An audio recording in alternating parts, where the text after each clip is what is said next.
আমি এখনো 5 বছর 10 বছর পরেও আমার যদি কেউ জিজ্ঞেস করে তোমার জীবনটা নষ্ট করছো কেরা, আমি কমু আমার মা। আমি মাথা উঁচু করে বলতে পারবো আমার মা আমার জীবনটা নষ্ট করছে।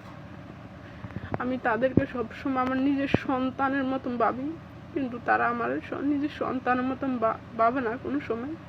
আমার জীবনটা নরকশি করল।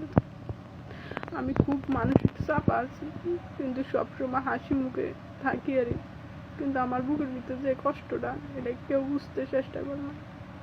বাপ মারও আজ পর্যন্ত নিজের দুঃখের কষ্ট কথা আমি কেউ বলতে পারি না।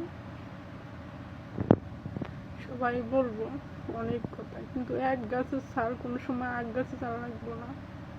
কিন্তু বর্তমান আমার সন্তান একটা, আমি সবসময় আমি বলি আমার সন্তান 3টা, কিন্তু আমার জীবনটা কিভাবে নষ্ট হয়ে গেছে আমি কখনো কল্পনাও করা পারিনি।